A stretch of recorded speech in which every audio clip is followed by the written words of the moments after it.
Yangi mavzuga e'tibor beramiz. Aminlar va aromatik aminlar. Xo'sh, aminlar deb nimaga aytiladi? Ammiak qanday yoziladi? Ammiak. NH3, ya'ni azot, vodorod 3. Shundaymi? Ammiakdagi bitta vodorod o'rniga bironta radikal, uglevodorod radikali kelgan hosila deb qaraladi. Misol uchun, masalan, mana ammiak NH3. Shuni NH2 struktura tuzaylik mana. Azot 3 ta tomonda vodorodi bor. Shu bitta vodorod o'rniga masalan metil keldi. CH3 mana. Metilamin bo'ladi-ki. Tushundingizmi? Shu vodorod o'rniga etil kelsa etilamin bo'ladi. Va hokazo. Aminlar deb, demak tarkibida mana NH2, ya'ni amin guruh mana shu.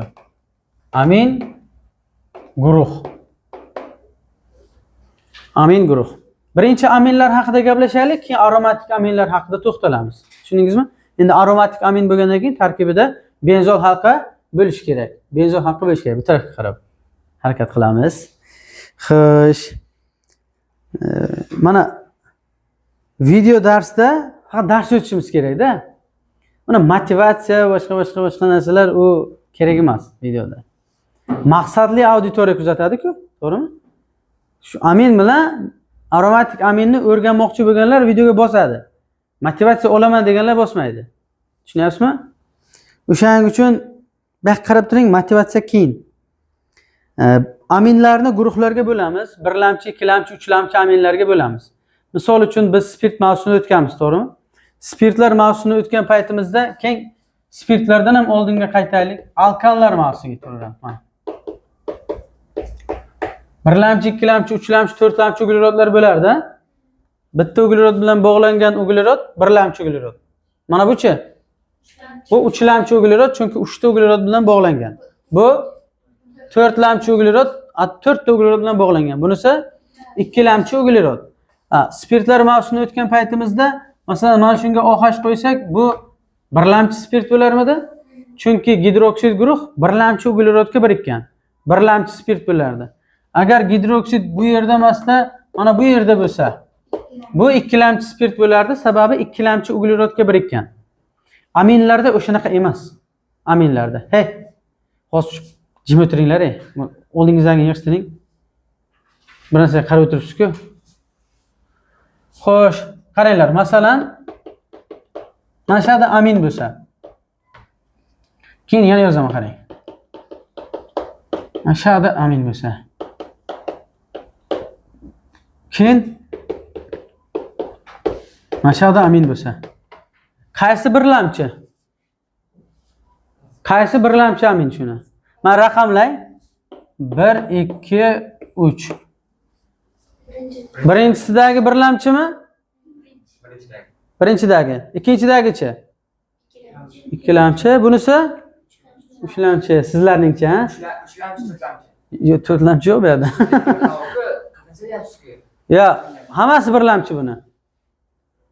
Mana bularday emas dedim. Tushunyapsizlarmi? Xuddi mana spirtlarday emas.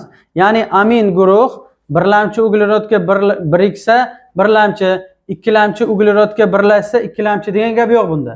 Bunda mana ammiakdagi bitta vodorod o'rniga bitta radikal kelgan bo'lsa, birlamchi. Agar ammiakdagi 3 ta vodorod bor-ku ammiakda, o'sha 2 ta vodorod o'rniga 2 ta radikal kelgan bo'lsa, ikkilamchi. 3 ta vodorod o'rniga 3 ta radikal kelgan bo'lsa, keyin uchlamchi bo'ladi. Xo'sh. Aminlar. Misol uchun mana ammiak 3 ta vodorodi bor. Tasavvur qiling, mana NH2, radikal NH2 bo'ldi xullas mana. Bitta vodorod o'rniga bitta radikal keldi. Yoki NH bo'ldida 2 ta radikal keldi bunga. Mana. 2 ta vodorod o'rniga 2 ta radikal keldi. Yoki 3 ta vodorod o'rniga 3 ta radikal keldi. Mana.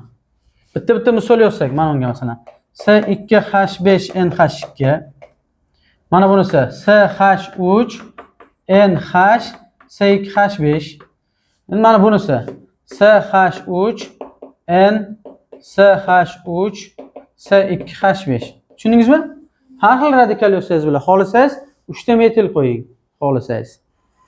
Mana buni qarang-da. Vodorodi 3 ta ku jami.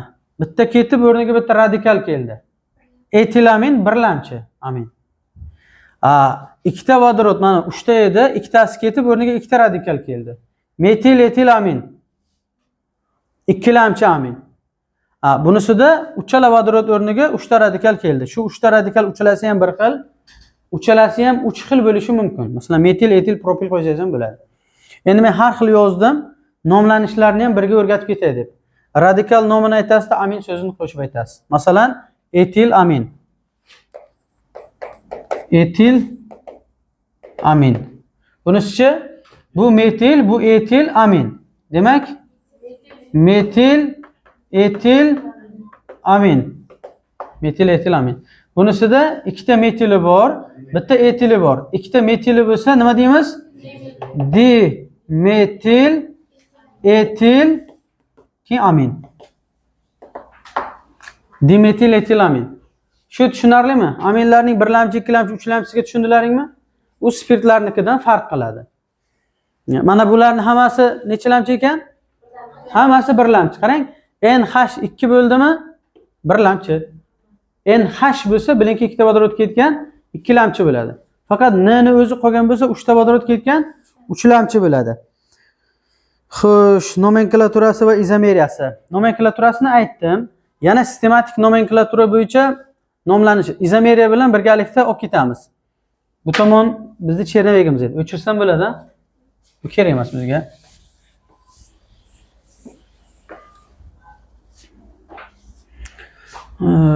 Endi izomeriyasiga zanjirning tarmoqlanish izomeriyasi misol bo'ladi. Masalan, tasavvur SH3, SH2, SH2, SH2, NH2.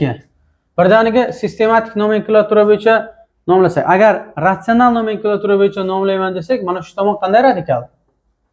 Butil. Butilamin desa bo'ladi buni. Demak, butil amin. Butilamin. Sistematik nomenklatura bo'yicha eng uzun zanjir amin guruh qatnashgan eng uzun zanjir tanlanadi va amin guruh yaqin tomondan raqamlanadi. 1, 2, 3, 4. Xo'sh. Bir aminobutan deymizmi keyin? Birinchida amin guruh bo'lganligi uchun 1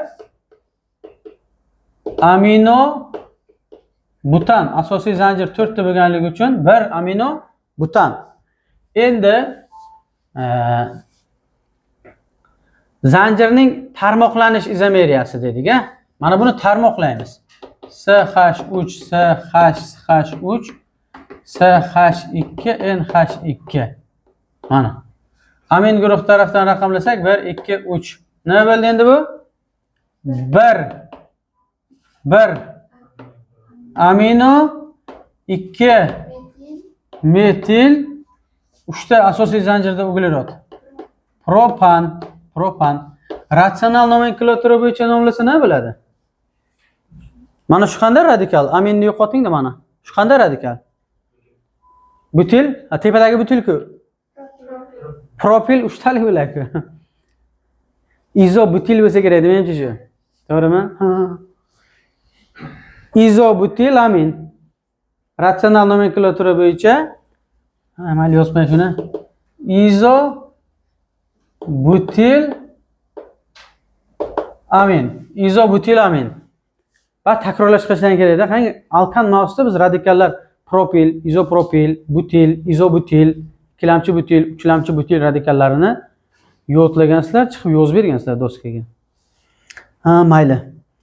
Xo'sh, sistematik nomenklaturasi tushunarlimi? Mana shu bir-biriga izomer. Zanjirning tarmoqlanish izomeri bo'ldimi shu hozir? Zanjirning tarmoqlanish izomeriyasi bo'ldi. Holat izomeriya bo'lsa-ki, masalan, NH2 guruhni boshqa tomonga olib o'tsangiz ham bo'lardi. Misol uchun SH3, SH2, SH3, NH2 mana. Yig'ib yozsa, uchalasini ham formulasi bir xil bo'ladi, yig'sangiz agar.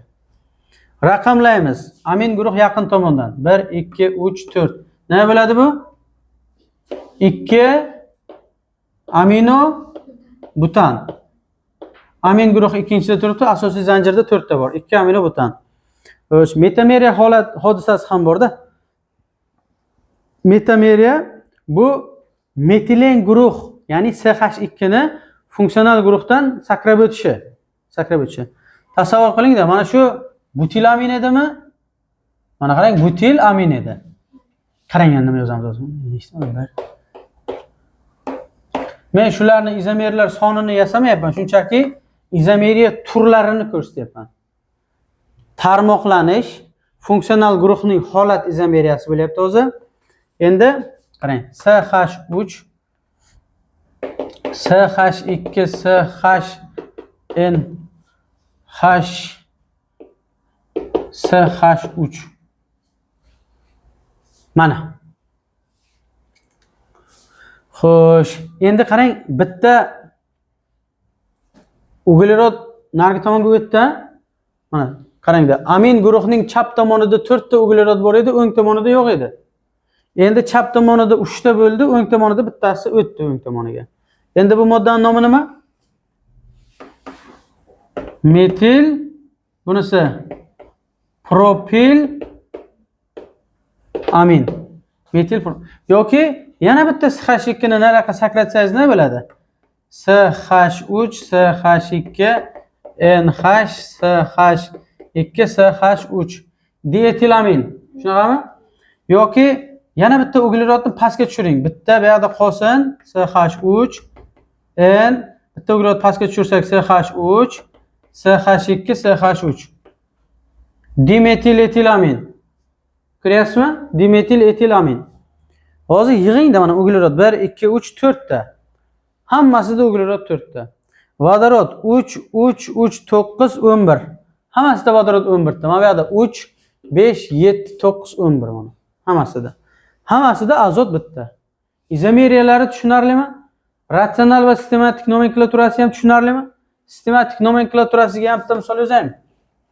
Masalan, tasavvur qiling. CH3 CH3 CH2 CH2 NH2.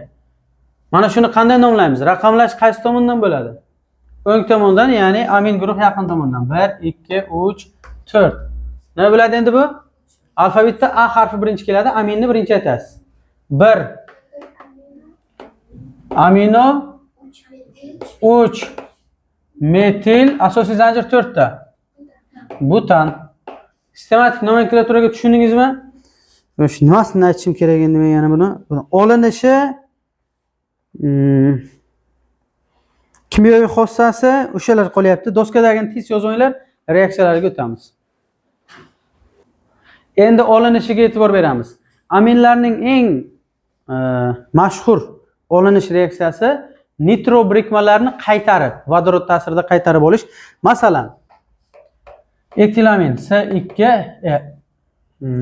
nitroetan H5NO2 nitro. Vodorod bilan qaytarsak, reaksiya natijasida etilamin C2 H5 NH2 plus suv. Bu reaksiyani tenglashtirish uchun mana shunga 2 qo'yish kerak menimchada. Keyin vodorodga ham 2 qo'yishni ham qarang, vodorod 6 ta bo'ldi, 3 qo'yish kerakmi? Kislorod chap tarafda 2 ta, o'ng tarafda ham 2 ta bo'ldi, mana tenglashdi. Mana bu nitroetan. Nitroetan. Bunisi esa etil amin. Ana suv, bu vodorod bu. Yozishni aytmasam menimcha. Shuna desangiz ham bo'ladi. Xullas, nitro guruhga vodorod ta'sir etsa, amin guruhga aylanadi. Nitro guruhga vodorod ta'sir etsak, amin guruhga aylanadi. Keyin qarang, olinishidan aromatik aminlarning ham reaksiyasini kiritib ketsammi deyapman-da. Yana bitta yozay, qarang, ikkinchisi. Hozir aromatik aminlar haqida ham qisqacha to'xtalamiz. Men reaksiyalariga aromatik aminni ham qo'shib ketay. O'zi aminning olinishi bitta mana shuni bergan. Aromatik aminlarning olinishiga ham bitta reaksiya bergan. Shuni qo'shib yozaylik. Unda ham xuddi shunday. Nitrobenzolni vodorod bilan qaytarib olamiz. Nitrobenzol. Mana aromatik bo'lish uchun benzol halqa bo'lish kerak. Nitro guruh vodorod ta'sir ettirganimizda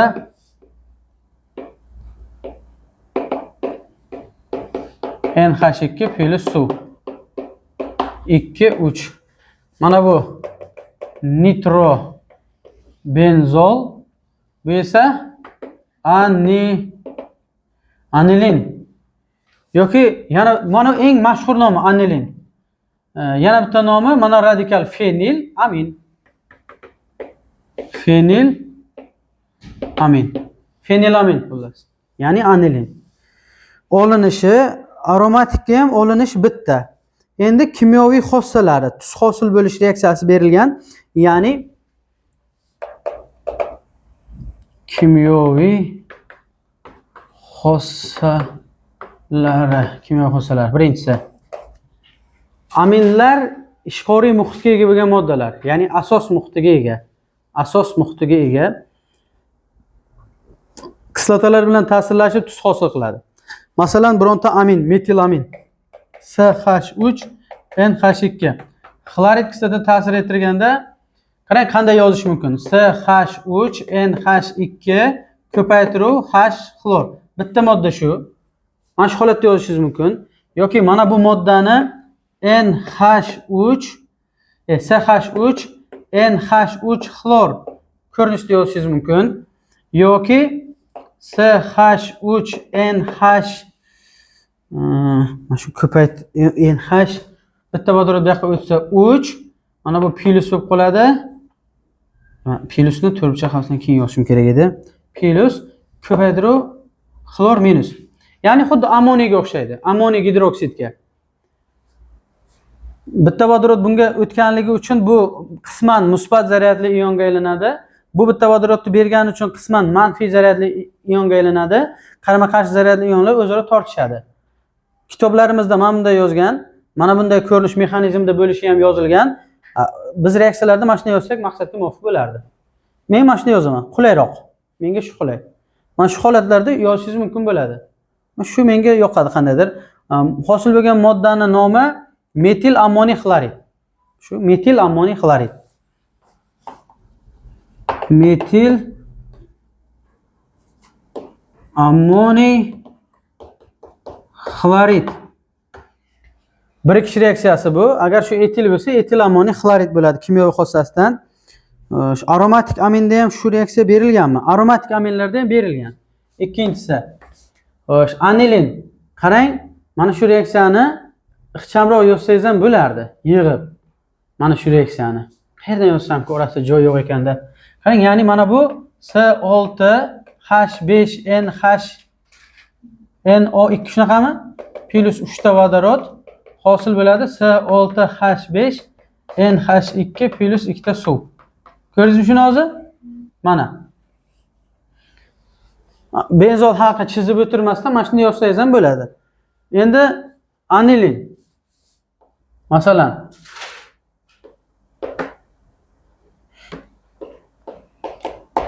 NH2 plus xlorid kislota hosil bo'ladi. Fenil ammoniy xlorid. NH2 ko'paytiruv H xlor yoki NH3 xlor mana bu holatda yozsangiz bo'ladi. Yoki qarang mana C6H5NH2 plus H xlor C6H5NH3 xlor. Mana shuni ko'rsatib yozsangiz ham bo'ladi. Anilin, ya'ni fenilamin. Mana bunisi esa fenil ammoniy xlorid. Fenil ammoniy yozaymi shuni? Fenil ammoniy xlorid. Fenil amin. Ya'ni anilin. Kimyoviy xossalariga keyin yonadi degan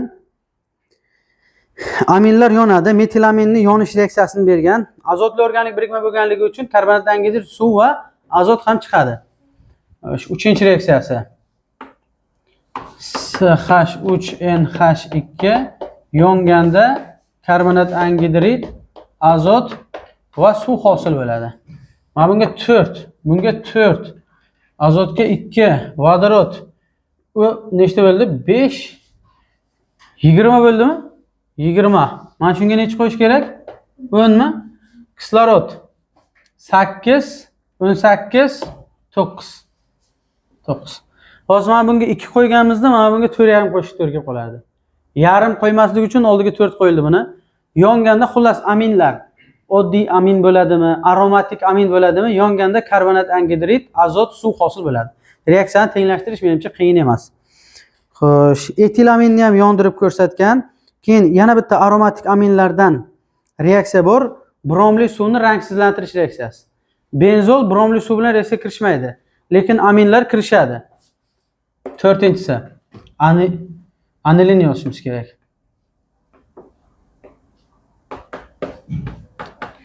NH2 virus bromli suv. Brom 2, 4, 6 holatga birikadi. 2, 4, 6 holatga borib birikadi.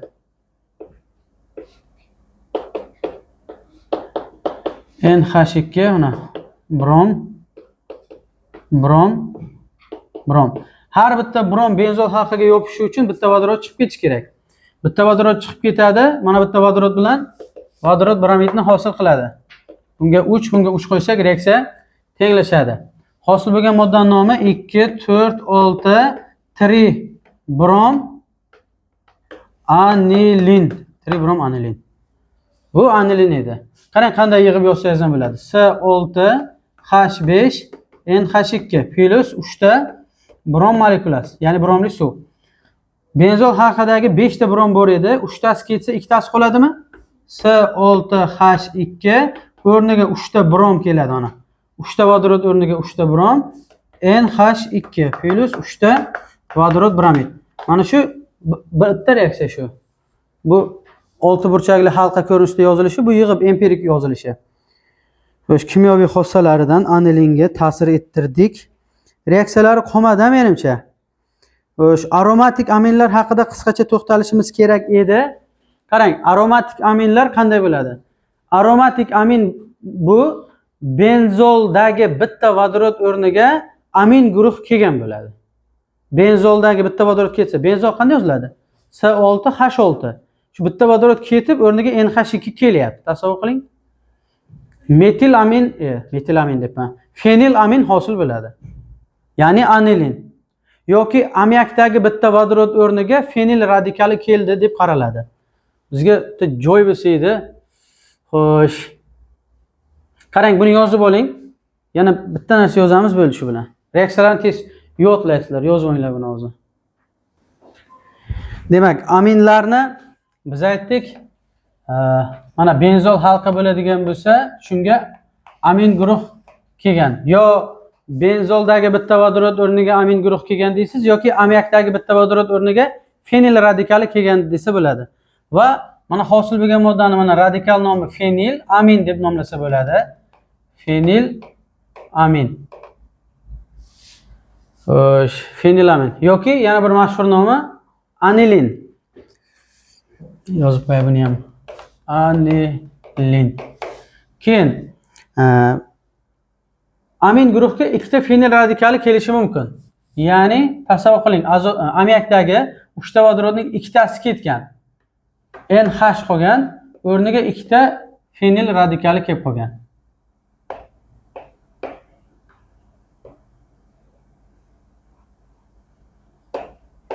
Mana. Bu nima bo'ladi endi bu? Ikkita fenil bo'lgandan keyin difenilamin bo'ladi bu. Difenil amin. Agar uchalasini ham 3 ta vodorod o'rniga 3 ta fenil kelsa-chi?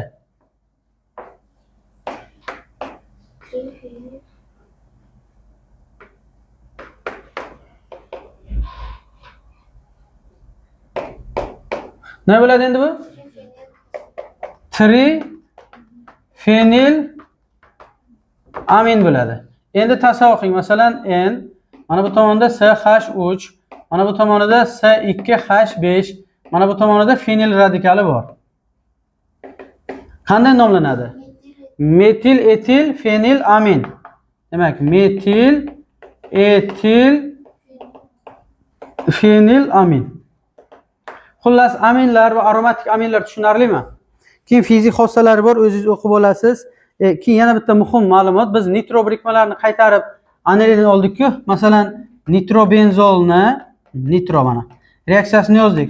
Vodorod ta'sir ettirilganda anilin olindi-ku, NH2 suvki. Xo'sh, necha qo'ydik shaqa? Xullas, mana shu reaksiya. Nitro birikmalarini vodorod bilan qaytarib aromatik aminlar olinish reaksiyasini Zinin kashf qilgan. Zinin.